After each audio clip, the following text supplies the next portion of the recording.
जय हिंद साथियों, कैसे हैं आप सभी। होप करता हूं कि आप सभी ठीक होंगे, सेफ होंगे व सुरक्षित होंगे। जैसा कि आप लोगों ने इन कुछ दिनों में मेरी वीडियोस नहीं आ पाई हैं। आप लोगों ने देखा होगा कि मेरी वीडियो दो तीन दिन बाद आती थी, या फिर इन कुछ दिनों में मतलब लगभग 10 से 15 दिनों में जो है मैं 3 से 4 वीडियो ही पब्लिक कर पाया। इसका जो मेन रीजन था वो ये था कि मेरा एग्जाम, जैसा कि मैं भी अभी पढ़ ही रहा हूं, तो मेरा एग्जाम हो रहा था, जिसके लिए मुझे, आप सभी जानते हैं कि एग्जाम के वीडियो बनाने इसमें जो है टाइम ज्यादा लगता है। एक वीडियो को बनाने में लगभग 3 से 4 घंटे लग जाते हैं। तो इतना समय अगर एग्जाम टाइम में हम किसी अन्य वे पर अगर खर्च करेंगे तो निश्चित तौर पर एग्जाम में हम अच्छी परफॉर्मेंस नहीं कर पाएंगे, जिस कारण मेरी वीडियो जो है कुछ स्लो हुई। अब से निरंतर वीडियो आना स्टार्ट रहेंगी और आएंगी भी। आज की इस वीडियो में हम सभी यही बात करने वाले हैं कि द इंडियन एक्सप्रेस एक फेमस न्यूज अखबार है, जिसने हर साल एक सर्वे करता है टॉप 100 पावरफुल इंडियंस के बारे में। मतलब ये 100 पावरफुल इंडियंस की लिस्ट निकालता है हर साल। इसकी यह जो लिस्ट होती है सबसे ज्यादा वेट की जाने वाली, मतलब मोस्ट अवेटेड लिस्ट यह होती है। इस लिस्ट का वेट हर आदमी को लगभग जो इसके बारे में जानता है रहता है। ये 2015 से लेकर आज तक की लिस्ट जो है परमानेंट निकालता आया है। वही लिस्ट 2022 की जो लिस्ट है इसने जो है 1 अप्रैल को पब्लिश कर दिया। इसकी जो है लिस्ट है ये आप सभी theindianexpress.com पे गूगल पे जाके सर्च करके और देख भी सकते हैं, जिसमें से मैंने कुछ चुने हुए नाम्स, टॉप 10 में कौन आया, उसके बाद में जो कुछ फेमस पर्सनालिटीज हैं वो उनका रैंक क्या है, कितने नंबर पे वो आए। और सबसे बड़ी बात, द इंडियन एक्सप्रेस की जो ये लिस्ट आती है ये किस बेस पर, किसी सबसे ज्यादा पावरफुल, उसके बाद मतलब ये नंबरिंग जो करते हैं इनका बेस क्या होता है, किस बेस पर ये नंबरिंग करते हैं, आज की इस वीडियो में हम सभी यही बात करने वाले हैं। तो शुरुआत करते हैं टॉप 10 पावरफुल इंडियन से लेकर। इसमें इन्होंने जो सबसे पावरफुल व्यक्ति बताया है, मतलब ये इंडियन एक्सप्रेस की 2022 की लिस्ट है, जिसमें योगी आदित्यनाथ जी जो है 2016 में एंटर किए थे। 2017 में योगी आदित्यनाथ जी इस लिस्ट में पहली बार आए थे और पहली बार ही योगी जी ने 8वीं रैंक हासिल की थी। योगी आदित्यनाथ जी ने पहली बार ही इस लिस्ट में 8वीं रैंक हासिल की थी। तो इसमें जो सबसे पहला नाम है वो जाहिर सी बात है कि देश के प्रधानमंत्री मिस्टर नरेंद्र दामोदर दास मोदी जी की है, जो कि भारत के प्रधानमंत्री हैं। इनकी उम्र 71 ईयर्स है। सेकेंड वन अमित शाह, जो कि भारत के गृह मंत्री जी हैं, इनकी उम्र 57 साल है। तीसरा नाम इसमें मोहन भागवत जी का है, जो कि आरएसएस के चीफ हैं। इनकी उम्र भी मोदी जी के उम्र के समकक्ष यानी कि 71 साल ही है। चौथा नाम इसमें जेपी नड्डा जी का है, जो कि भारतीय जनता पार्टी के प्रमुख हैं। जेपी नड्डा जी भारतीय जनता पार्टी के प्रमुख यानी कि प्रेसिडेंट हैं। इनकी उम्र 61 ईयर है। एंड 5 नंबर पे इसमें 5वें स्थान पर रखा गया है मुकेश अंबानी जी को। हम सभी जानते हैं कि इंडिया के सबसे अमीर आदमी मुकेश अंबानी जी, इनके चेयरमैन एंड डायरेक्टर है रिलायंस इंडस्ट्री लिमिटेड के। इनकी उम्र है 64 ईयर्स। मुकेश अंबानी जी को कौन नहीं जानता है। 5वें नंबर पर सबसे पावरफुल इंडियंस हैं। 6ठे नंबर पर यहाँ योगी आदित्यनाथ जी हैं, जिनकी उम्र 49 साल है। ये उत्तर प्रदेश के मुख्यमंत्री हैं। योगी आदित्यनाथ जी 2017 में सम्मिलित हुए, जिनको 2017 में 8वीं रैंक मिली थी। आज इनकी रैंक 6वीं आ चुकी है। 7वें नंबर पर जो है गौतम अडानी जी हैं। ये चेयरमैन ऑफ अडानी ग्रुप, मतलब अडानी ग्रुप के चेयरमैन हैं। इनकी उम्र 59 ईयर्स है। एंड 8वें नंबर पर अजीत डोवल जी हैं। कौन? अजीत डोवल जी। ये जो है नेशनल सिक्योरिटी एडवाइजर हैं। इनकी उम्र 77 ईयर है, मतलब राष्ट्रीय सुरक्षा सलाहकार। मतलब नेशनल सिक्योरिटी के लेवल पर जो हाईएस्ट टर्म होता है उसे सलाहकार का पद दिया जाता है कि आप सजेस्ट करें कि इस समय सेना के लिए क्या करना चाहिए, क्या नहीं करना चाहिए, क्या कदम उठाने चाहिए। इससे सलाहकार होता है एक प्रकार का, उसके बेस पर। एंड 9 नंबर पर फाइनली एक ऐसा नाम, Arvind Kejriwal, chief minister of Delhi. इनकी उम्र 53 ईयर्स है। इनको 9वें स्थान पर रखा गया है। और फाइनली एंड 10, जो मैंने अपने थंबनेल में लिखा था कि टॉप 10 मोस्ट पावरफुल इंडियंस, वो 10वें नंबर पर हैं निर्मला सीतारमण जी, जिनकी उम्र 62 ईयर्स है। अब आप सभी सोच रहे होंगे कि इस लिस्ट में अखिलेश यादव, ओवैसी, राहुल गांधी और सोनिया गांधी, राजनाथ सिंह, ममता बनर्जी, कंगना रनावत, मायावती जी, ये सब कहां हैं? इनकी लिस्ट में मतलब कौन सी पोजीशंस आई हैं?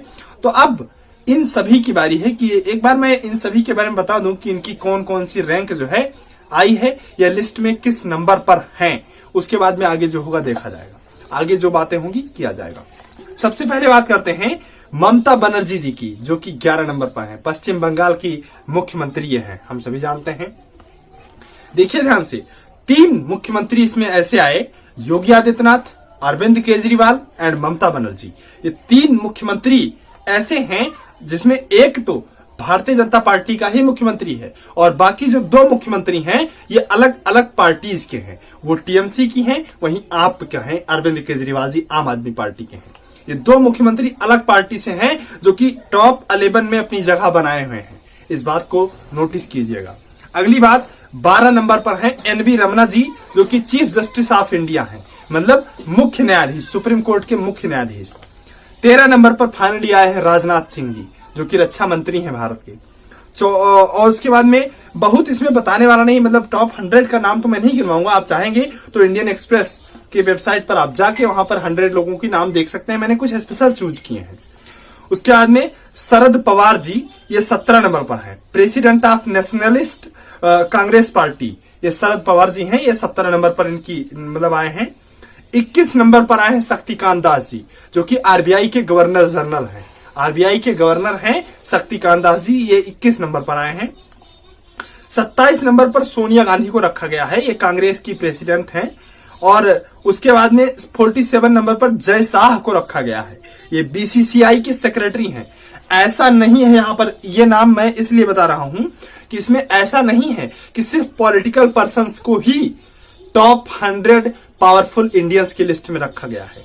इसमें जैसे आपने देखा होगा मोहन भागवत जी, ये जय शाह बीसीसीआई के सेक्रेटरी हैं, और बहुत से नाम, एनबी रमना, शक्तिकांत दास जी, ये सब जो हैं कोई किसी भी, ये मुकेश अंबानी जी, अजीत डोभाल जी, ये सब किसी भी प्रकार से पॉलिटिशियन नहीं है, लेकिन फिर भी ये 100 पावरफुल लिस्ट में हैं।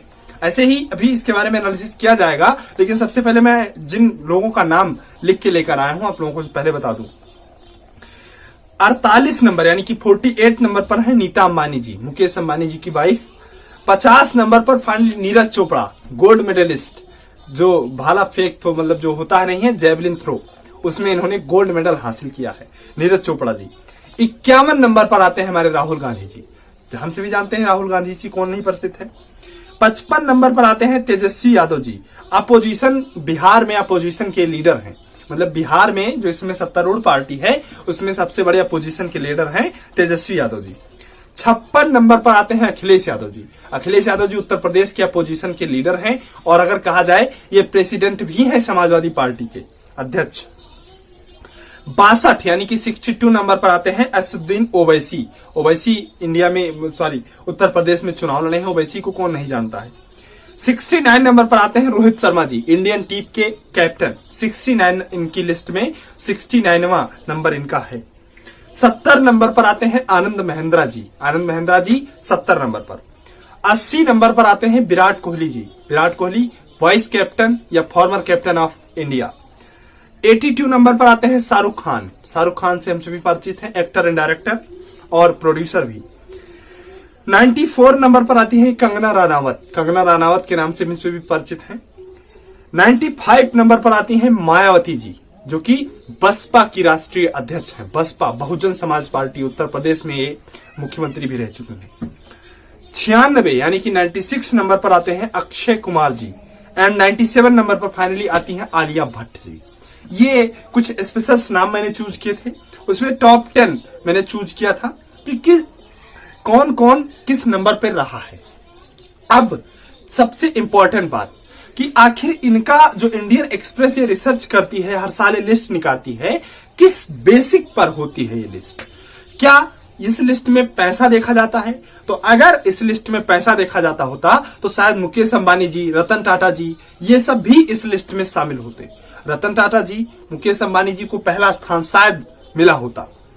तो सबसे पहली बात, पैसा नहीं देखा जाता है, और अगर पैसा देखा गया होता तो शायद मायावती जी के पास उतना पैसा नहीं होगा इस समय जितना मुकेश अंबानी जी के पास होगा, या फिर इनके पास, नीरज चोपड़ा जी के पास इतना पैसा नहीं होगा। पैसा नहीं देखा जा रहा है। तो अब इसमें देखा क्या जा रहा है? क्या इन सभी के जो पद हैं, पद मतलब कि ये किस पोजीशन पर प्रेजेंटली बैठे हुए हैं। जैसे प्रधानमंत्री को नंबर 1 पर रखा गया, उसके बाद में गृह मंत्री को, उसके बाद में आरएसएस के चीफ को, उसके बाद में जेपी नड्डा जी को भारतीय जनता पार्टी के चीफ हैं। क्या ये पद के हिसाब से डिस्ट्रीब्यूशन किया गया है? क्या ये पद के हिसाब से डिस्ट्रीब्यूशन किया गया है कि कौन सा पद किस बेस पर जाएगा, कहां पे जाएगा? ऐसा भी नहीं है। ऐसा ना होने का कारण क्या है? इसमें जो है 6ठा नंबर मुख्यमंत्री योगी आदित्यनाथ जी का है। तो क्या योगी आदित्यनाथ जी का पद जो है एनवी रमना यानी कि सीजीआई से ऊंचा है, या फिर शक्तिकांत दास जी से ऊंचा है, या फिर राजनाथ सिंह जी से ऊंचा है? राजनाथ सिंह डिफेंस मिनिस्टर है, सेंट्रल डिफेंस मिनिस्टर, इनसे ऊंचा है? जयशंकर प्रसाद जी से ऊंचा है? नहीं। पद के हिसाब से भी डिस्ट्रीब्यूशन नहीं किया गया है। या फिर इनको सोनिया गांधी जी का इस समय प्रेजेंटली ना तो इनकी सरकार है ना कुछ है। ये मायावती जी क्या है? पद के हिसाब से क्या टॉप 100 लिस्ट में आती हैं? नहीं आती हैं। मतलब ये जो इंडियन एक्सप्रेस रिसर्च करती है, इसका बेस क्या होता है? फाइनली बेस क्या होता है? किस बेस पर यह नंबरिंग दी जाती है? तो एक बात बिल्कुल फिक्स हो गई, पैसे के आधार पर नंबरिंग नहीं दी गई।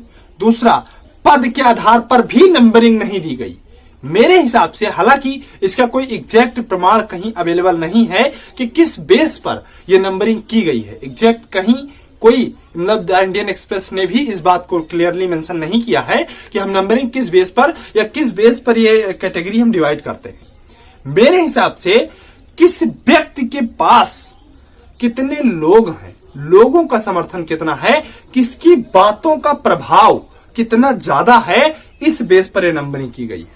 मतलब समझ नहीं पाए? जैसे मेरे कहने से इस देश में कुछ बदलाव हो सकता है? क्या मेरे कहने से इस देश के लोगों को मेरी बातों का इफेक्ट पड़ता है? क्या मेरे कहने से कुछ लोग इकट्ठा हो सकते हैं, या मेरे कहने से कितने लोग इकट्ठा हो सकते हैं? इस बेस पर ये चीजें जो है दी गई हैं। अगली बात, कौन कितना न्यूज में ज्यादातर बना रहता है, इस बेस पर भी ये नंबरिंग की गई है। मैंने जो अपना आंकड़ा लगाया कि ये नंबरिंग किस बेस पर की गई होगी, आपकी बातों का प्रभाव कितना ज्यादा पड़ता है इस बेस पर, आपके कहने से कितने लोग इकट्ठा हो सकते हैं इस बेस पर, और थर्ड वन इज द कि आप जो है कि आप कितने ज्यादा न्यूज में बने रहते हैं इस बेस पर। क्या कंगना रनावत या आलिया भट्ट, जो कि इसमें 97 नंबर पर आई हैं, क्या आलिया भट्ट जैसी दूसरी कोई हीरोइन नहीं थी? क्या इस लिस्ट में सोनू सूद जी का नाम नहीं होना चाहिए था? होना चाहिए था। तो सिंपली आपकी बातों का इफेक्ट कितना पड़ता है, कैसे क्या होता है, इस बेस पर जो है ये नंबरिंग की गई है। फिलहाल के लिए टॉप 10 के नाम आप लोगों ने जाना, टॉप 10 में कौन है, और इन टॉप 10 में आप सभी को नरेंद्र मोदी जी के बाद अगला प्रधानमंत्री का चेहरा कौन सा मिलता है? तो आप सभी, सिंपल बात है, दूसरा प्रधानमंत्री का चेहरा अमित शाह जी का है, जिनकी उम्र 57 ईयर है। तीसरा, अगर भारतीय जनता पार्टी सरकार में रहती है तब तो योगी आदित्यनाथ जी का है। अगर भारतीय जनता पार्टी सरकार में नहीं रहती है तब तीसरा प्रधानमंत्री का चेहरा अरविंद केजरीवाल जी का है। ये मैंने अपने हिसाब से इस बात को कहा है। आप सभी को क्या लगता है, आप अपनी राय कमेंट सेक्शन में जरूर बताइएगा। दूसरा प्रधानमंत्री का चेहरा अमित शाह जी का है। अगर फिर भी भारतीय जनता, इनके बाद भी भारतीय जनता पार्टी की सरकार बनती है तब तीसरा प्रधानमंत्री का चेहरा योगी आदित्यनाथ जी का होगा। अन्यथा की स्थिति में तीसरा प्रधानमंत्री का चेहरा अरविंद केजरीवाल जी का है। ममता बनर्जी भी प्रधानमंत्री के लायक, बनने के लायक हैं, लेकिन अगर इनकी पार्टी कभी भी सरकार बना पाई तब, क्योंकि अभी इनकी सरकार सिर्फ एक राज्य में है। अरविंद केजरीवाल जी की सरकार 2 राज्य, दिल्ली और पंजाब, 2 राज्य में हो चुकी है। और भी राज्यों में ये बेहतर अगर लड़ेंगे तो इनकी सरकार और भी राज्यों में जाएगी, क्योंकि इनके कुछ मिशंस अच्छे हैं। ऑफिशियली अच्छे हैं, इसमें कोई दो राय नहीं है। तो आशा करता हूं आप सभी को वीडियो पसंद आई होगी। मिलते हैं किसी नेक्स्ट वीडियो में ऐसी इंटरेस्टिंग टॉपिक को लेकर। तब तक के लिए आप सभी को जय हिंद। और वीडियो अब निरंतर मिलेगी।